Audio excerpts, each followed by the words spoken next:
विजय विद्रोही जी, संचालन कर रहे साथी कॉमरेड देवानंद जी, टेक्टू के संगठन मंत्री राणा प्रताप जी, हमारी उत्तर प्रदेश आशा वर्कर्स यूनियन की मंडल अध्यक्ष कॉमरेड रेखा बोरा जी,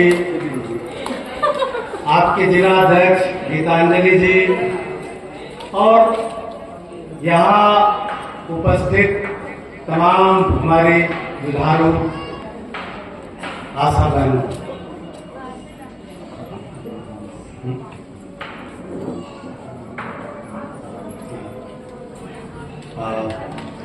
हमारे सम्मेलन में संगीती बहनें भी आई हैं, उनका भी हम इस सम्मेलन में स्वागत करते हैं। आज आपका जिला सम्मेलन जिन स्थितियों और हालात में हो रहा है, हमारी तमाम जो समस्याएं हैं उन पे रेखा जी ने तमाम विस्तार से बात की। 5 कामों के लिए नियुक्ति होती है और आपको आज 67 काम थमा दिए गए। आप कोई बात करते हैं तो उनको सुनने वाला कोई नहीं है, आपकी समस्याओं पे कोई बात करने वाला नहीं है। इस महंगाई के दौर में 2000 और 2200 रुपए में कोई गुजर बसर कैसे हो सकती? अभी तमाम जिन सवालों से आप रूबरू होती हैं, 2013 में एक श्रम सम्मेलन होता है जब मनमोहन सिंह प्रधानमंत्री थे और खड़गे जो आज कांग्रेस के अध्यक्ष हैं राष्ट्रीय, उनके समय में, जिसमें हम लोगों ने इस सवाल को उठाया था कि ये जो आशा वर्कर्स हैं, ये जो आंगनबाड़ी के काम करने वाली महिलाएं हैं, ये जो मिड डे मील वर्कर्स हैं, जिसमें अधिकतम महिलाएं ही काम करती हैं, इनको आप वर्कर नहीं मानते, आपको एक कर्मचारी नहीं मानते, लेकिन आदेश सरकार के इस तरह के होते हैं कि आपको काम से निकाल देंगे, आपको काम से बैठा देंगे, ये काम करिए नहीं आपको ये करेंगे। तो हम ये कहना चाहते हैं कि उस श्रम सम्मेलन में ये तय हुआ कि ये कर्मचारी हैं और इनको कर्मचारियों की सुविधाएं सरकार को देनी चाहिए। उस सरकार में बात तय होती है, फिर हमारे देश के प्रधानमंत्री मोदी जी बनते हैं। उन्होंने 2 साल तो श्रम सम्मेलन ही नहीं बुलाया। 17 में श्रम सम्मेलन होता है, उसमें भी हम लोग लड़ते भिड़ते हैं, तो ये बात फिर पास होती है कि इनको कर्मचारियों की सुविधाएं दी जाए। लेकिन आज तक 17 के बाद प्रधानमंत्री को, हमारे मोदी जी को रहते 10 साल से ऊपर बीत गया, लेकिन कोई दूसरा श्रम सम्मेलन नहीं हुआ और जो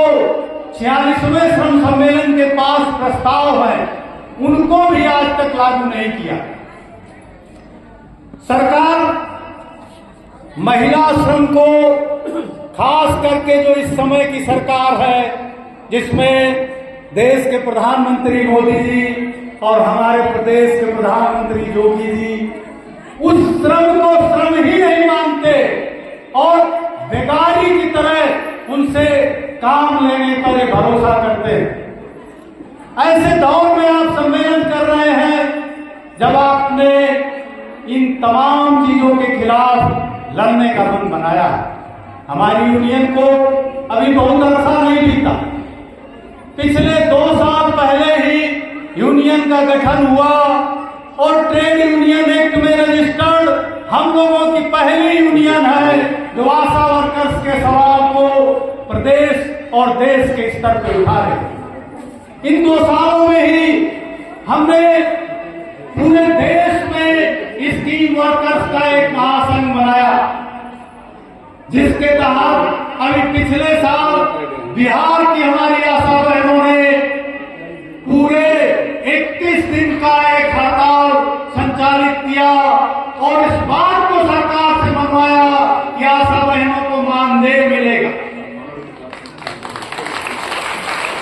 ये लड़ाई आपकी जो चालू हुई है ये निश्चित रूप से कुछ दिनों में हल होने वाली नहीं, ये लंबी लड़ाई है। ये सरकारें महिला श्रम को श्रम ही नहीं मानती, आशा बहू जैसे ही आपको कहा जाता है। तो जिस तरह से हमारे देश में परंपरा है बहुओं को बिना कुछ मेहनता ना दिए घरों से लेकर बाहर तक के सारे काम करवाना, उस श्रेणी में डाल देते हैं। जब आप निकल के अपने को कहेंगे कि हम कर्मचारी हैं और कर्मचारी होने के नाते तुमसे तो दो हाथ करके हम अपने अधिकारों को लेंगे, तब आपके अधिकार मिलेंगे, जिसको बिहार की हमारी बहनों ने करके दिखाया है। हम उत्तर प्रदेश में भी इस बात को कहने आए हैं कि हमारी बहनों को लड़ना होगा और आशा बहनों को आशा बहू नहीं, आशा बहन ही रहना है और आशा बहन नहीं, इस सरकार की कर्मचारी बनना है। इसकी लड़ाई और इसका संघर्ष करना, इसके लिए सम्मेलन आज हम कर रहे हैं कि सारी हमारी आशा बहनें इस तैयारी के साथ अपनी लड़ाई को जारी करें, अपने संगठन को मजबूत करें और संगठन की सदस्य बने। जिस बात को हमारी रेखा बहन जी ने किया है कि सभी हमारी बहनों को इस संगठन